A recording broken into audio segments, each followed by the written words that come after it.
यानी हिंदी के एक नए एपिसोड में आपका स्वागत है। और इस वीडियो में हम बात करने वाले हैं डसॉल्ट एविएशन को लेकर के आई 2-3 बड़ी अपडेट्स के बारे में। दोस्तों, हाल ही में हमने डिस्कस किया था कि कैसे डसॉल्ट एविएशन भारत में राफेल मैन्युफैक्चरिंग को लेकर के कुछ असहजता दिखा रही थी, लेकिन अब आज 2 बड़ी अपडेट सामने आई हैं। पहली बात तो ये है कि डसॉल्ट एविएशन इस समय मेंटेनेंस, रिपेयर और ओवरहॉल फैसिलिटी को लेकर के काफ़ी गंभीर है और उन्होंने ये स्पष्ट कर दिया है कि भारत में जो एमआरओ फैसिलिटी उनके द्वारा इस्टेब्लिश करी जाएगी उसमें वो सोलो रहेंगे, यानी किसी के सहयोग के बिना वो ये काम करेंगे। और बाकायदा जो जेवर एयरपोर्ट है नोएडा में, वहाँ पर जो ओवरऑल फैसिलिटी है राफेल फाइटर्स की और मिराज एयरक्राफ्ट्स की, इसको इस्टेब्लिश किया जाएगा। क्रमशः यहाँ पर भारतीय वायुसेना के राफेल फाइटर एयरक्राफ्ट, भारतीय नौसेना के राफेल मरीन एयरक्राफ्ट और इसके अलावा जो मिराज एयरक्राफ्ट हैं भारतीय वायुसेना के, इनको रिपेयर और ओवरहॉल दिया जाएगा। और आने वाले भविष्य में इंडोनेशिया के जो 42 फाइटर एयरक्राफ्ट होंगे राफेल, इनको भी यहाँ पर मेंटेन किया जाएगा। यानी एक ग्लोबल एमआरओ फैसिलिटी होगी जो कि भारत में डसॉल्ट एविएशन के द्वारा इस्टेब्लिश की जा रही है। डसॉल्ट एविएशन एक लंबे प्रोग्राम के साथ आगे चल रहा है, या लंबे प्लान के साथ हम यूँ कह लें आगे चल रहा है। और सबसे खास बात यहाँ पर यह है कि डसॉल्ट एविएशन ने यह भी कहा है कि आने वाले भविष्य में उनका टारगेट होगा कि भारत के जितने भी राफेल फाइटर्स हैं उनको कम से कम समय में मेंटेन किया जा सके। कुल मिलाकर के एक्सपर्ट्स ये मानते हैं कि एमआरएफए प्रोग्राम के अंतर्गत ये सारी चीज़ें हो रही हैं, क्योंकि एमआरएफए को जो एक्सेप्टेंस ऑफ नेसेसिटी है ये 2 से 3 महीनों के अंतर्गत मिल सकती है। और इसी के मद्देनज़र जो डेवलपमेंट है ये काफ़ी फास्ट हुए हैं। और आप इसकी गंभीरता का अंदाज़ा इसी बात से लगा सकते हैं कि कंपनी न सिर्फ भारत में एमआरओ फैसिलिटी को इस्टेब्लिश कर रही है, बल्कि डसॉल्ट एविएशन जो है वो ऑलरेडी भारत की जो एरोस्पेस इंडस्ट्री है इनके साथ अपनी टाइज को मजबूत कर रही है। और अगर हम IDRW की रिपोर्ट की बात माने तो ऑलरेडी कंपनी ने भारत से जो टाइटेनियम पार्ट्स हैं उनको सोर्स करना शुरू कर दिया है। क्रमशः इन टाइटेनियम पार्ट्स का इस्तेमाल राफेल फाइटर्स के निर्माण में किया जाएगा, जो कि राफेल फाइटर में काफ़ी महत्वपूर्ण भूमिका निभाते हैं। और ये मूव ये प्रदर्शित करता है कि कैसे डसॉल्ट एविएशन अपनी जो सप्लाई चेन है इसको भारत में एक्सपैंड कर रही है। और सबसे खास बात ये है कि जो ट्रेडिशनल सोर्सेज हैं उन पे अपनी निर्भरता को कम करने में वो इस समय लगी हुई है। ये एक स्ट्रेटेजिक कोलैबोरेशन है जो कि दोनों पार्टीज को काफ़ी फ़ायदा पहुंचाएगा।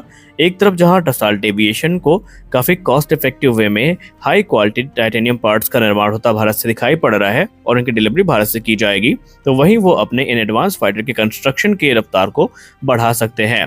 डसॉल्ट एविएशन का ये मानना है कि इंडियन कंपनीज के पास वो पोटेंशियल है कि वो एडवांस फाइटर्स के लिए जो पार्ट्स हैं उनका निर्माण कर सकते हैं। और इसीलिए डसॉल्ट एविएशन अपने इस वैल्यूएबल पार्टनरशिप को एक स्टेप ऊपर लेके जा रही है, ताकि यहाँ पर डसॉल्ट एविएशन डोमेस्टिक रिक्वायरमेंट्स को तो पूरा कर ही सके, इसके अलावा जो उनकी ग्लोबल रिक्वायरमेंट्स हैं ये भी पूरा की जा सकें। आपको बताते चलें कि डसॉल्ट एविएशन को लेकर के बीतते समय में बहुत सारी अपडेट्स हमें सुनने को मिली, और एक चौंकाने वाली रिपोर्ट हमें सुनने को तब मिली थी जब नितिन गडकरी सर ने ये कहा था कि डसॉल्ट एविएशन आने वाले भविष्य में भारत के नागपुर से राफेल फाइटर्स का निर्माण करती दिखाई पड़ेगी। हालांकि उस समय उनके इस बात को उतनी गंभीरता से नहीं लिया गया, लेकिन अब ऐसा लग रहा है कि शायद उन्होंने सही कहा था, क्योंकि जिस प्रकार के मूव डसॉल्ट एविएशन ने दिखाए हैं उसको देख करके ये कह सकते हैं कि आने वाले भविष्य में कुछ बड़े डेवलपमेंट्स हमें देखने को मिलने वाले हैं। एक तरफ हाल ही में जहां डसॉल्ट एविएशन की टीम भारत में आई थी और राफेल एम का जो बेस प्राइस है वो निर्धारित किया जा चुका है, और बहुत जल्दी जो राफेल एम का ऑफिशियल कॉन्ट्रैक्ट है ये भी साइन कर लिया जाएगा। और उसके बाद भारतीय नौसेना 26 की संख्या में इन फाइटर जेट्स को ऑपरेट करेगी। भारतीय वायुसेना के लिए भी जो एडिशनल राफेल फाइटर एयरक्राफ्ट है इनकी कवायद तेज हुई है। और हाल ही में डिफेंस एनालिस्ट ये मानते हैं कि एमआरएफए में बहुत जल्दी जो एक ब्रेक थ्रू है वो मिल जाएगा, क्योंकि राफेल एम के बाद इकलौता बड़ा प्रोजेक्ट बचता है जिसको अप्रूवल का इंतजार है, और वो होने वाला है एमआरएफए।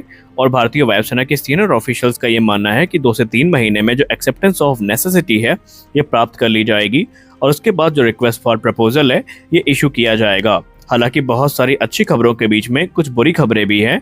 जैसे कि आपको पता है कि एमआरएफए प्रोग्राम में जो मेक इन इंडिया क्लॉज है इसको काफ़ी गंभीरता दी जा रही है, इसको प्राथमिकता दी जा रही है, और भारत का कहना है कि जो भी एयरक्राफ्ट लिए जाएं उनका निर्माण भारत में ही किया जाए। और यही चीज़ें जो ओरिजिनल इक्विपमेंट मैन्युफैक्चरर्स हैं इनको अनकंफर्टेबल कर रही है, क्योंकि एक तरफ डसॉल्ट एविएशन जो कि ऑलरेडी काफ़ी बड़े ऑर्डर्स की पूर्ति में लगी हुई है, तो वो भारत के इस नए क्लॉज को लेकर के ज़रा अनकंफर्टेबल है।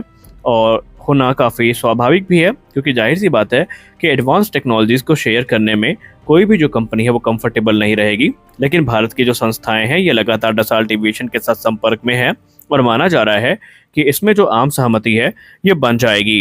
इंडियन गवर्नमेंट की ये नई पॉलिसी इस बात को ध्यान में रख करके बनाई गई है कि भारतीय वायुसेना की ताकत तो इस प्रोग्राम के अंतर्गत मजबूत हो, लेकिन इसके अलावा जो हमारी इंडस्ट्रीज हैं इनको भी एक्सपर्टीज मिले कि कैसे इस प्रकार के एडवांस फाइटर एयरक्राफ्ट बनाए जाते हैं, कैसे इसमें क्रिटिकल टेक्नोलॉजीज का इस्तेमाल किया जाता है, और इसीलिए ट्रांसफर ऑफ टेक्नोलॉजी और जॉइंट वेंचर को प्राथमिकता दी जा रही है। वहीं क्लॉज में डोमेस्टिक पार्टनर को सेलेक्ट करने के लिए भी जो है बाध्य किया जाएगा। लेकिन अभी यहाँ पर कुछ चीज़ें हैं जो अंडर डिस्कशन है, जब तक वो फाइनलाइज नहीं हो जाती हम ये मान के चल रहे हैं कि एमआरएफए हमें शायद देखने को अभी फिलहाल नहीं मिलेगा। ये बात सच है कि एमआरएफए के अंतर्गत डसॉल्ट एविएशन फ्रंट रनर है अपने राफेल F4 स्टैंडर्ड के साथ में। उसके पीछे का कारण ये है कि भारतीय वायुसेना ऑलरेडी 36 की संख्या में इन फाइटर जेट्स को ऑपरेट करती है। इसके अलावा 26 की संख्या में भारतीय नौसेना के द्वारा ये फाइटर एयरक्राफ्ट लिए जा रहे हैं, और ऐसे में अगर भारतीय वायुसेना कॉमनैलिटी और लॉजिस्टिक बर्डन नहीं बढ़ाना चाहती तो फिर भारतीय वायुसेना को उन्हीं एयरक्राफ्ट को सिलेक्ट करना पड़ेगा जो कि ऑलरेडी सर्विस में है, जैसे कि राफेल। और इसीलिए डसॉल्ट एविएशन को एक प्रबल दावेदार के तौर पर देखा जा रहा है। हालांकि डसॉल्ट एविएशन को टक्कर देने के लिए बोइंग, साब और लॉकहीड मार्टिन जैसी जो कंपनियां हैं ये आगे आई हैं, जहां पर एक तरफ बोइंग ने F-18 सुपर हॉर्नेट को वापस से एमआरएफए कंपटीशन में उतार दिया है, तो वहीं F-15EX को लेकर के तो वो काफ़ी ज़्यादा कॉन्फिडेंट है कि डसॉल्ट एविएशन के राफेल फाइटर एयरक्राफ्ट को ये इजीली हरा सकते हैं। और यहाँ पर बोइंग इनकी लो कॉस्ट को, लोकल मैन्युफैक्चरिंग को और इंडियन मेड वेपन सिस्टम के इंटीग्रेशन को आधार बनाकर बात कर रही है। आपको याद होगा राफेल पर टिप्पणी करते हुए बोइंग के अधिकारियों ने कहा था कि इस समय इकलौता एयरक्राफ्ट ऐसा ही है बोइंग F-15EX जो कि कॉम्बैट प्रूवन भी है, और इसके पास जो रिकॉर्ड है वो किसी के पास नहीं है, वो है 103 किल का बिना किसी लॉस के। हालांकि वो F-15 ईगल के पास है, लेकिन ये उसी परिवार का सदस्य है, तो इसी चीज़ को बोइंग के द्वारा काफ़ी हाईलाइट किया गया है। वहीं ये 13 टन तक पेलोड कैरी करने में सक्षम है, जो कि इस कैटेगरी में सबसे ज़्यादा मिसाइल्स को कैरी कर सकता है। और इस पूरे एमआरएफए टेंडर में फास्टेस्ट एयरक्राफ्ट अगर कोई है तो वो F-15EX ही है, और F-15EX को टक्कर मिल रही है यूरोफाइटर टाइफून से। और आपको याद होगा अभी हाल ही में भारतीय वायुसेना प्रमुख ने यूरोफाइटर टाइफून में अपनी शॉर्टी भरी थी, और शॉर्टी के तुरंत बाद ये जो चर्चाएं हैं डिफेंस के गलियारों में शुरू हो गई थी कि भारतीय वायुसेना का जो इंटरेस्ट है वो टाइफून में पुनः जाग रहा है। हालांकि आपको बता दें कि डसॉल्ट एविएशन भले ही फ्रंट रनर हो, लेकिन तरंग शक्ति एक्सरसाइज जो भारत में आयोजित की जानी है, इस दौरान भारतीय वायुसेना को यूरोफाइटर टाइफून और F-15 ईगल का लाइव डेमोन्स्ट्रेशन दिया जाएगा। तो इसमें भारतीय वायुसेना की जो डिसीजन मेकिंग कह सकते हैं कैपेबिलिटी है उसको एनहांस किया जा सके।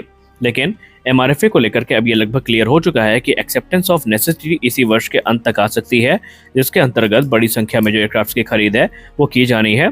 ये एयरक्राफ्ट इंडिया स्पेसिफिक इन्हेंसमेंट्स के साथ में आएंगे, यानी भारत की तरफ से भी जो इन्हेंसमेंट प्रपोज की जाएगी उन्हें कंपनियों को मानना पड़ेगा, जिसमें एक चीज को प्राथमिकता दी गई है वो है इंडियन मेड वेपन सिस्टम का इंटीग्रेशन, और ये चीजें कंपनी को करनी पड़ेंगी। तो आज के इस वीडियो में बस इतना ही, मिलते हैं अगले वीडियो में कुछ और अपडेट्स के साथ, तब तक के लिए जय हिंद।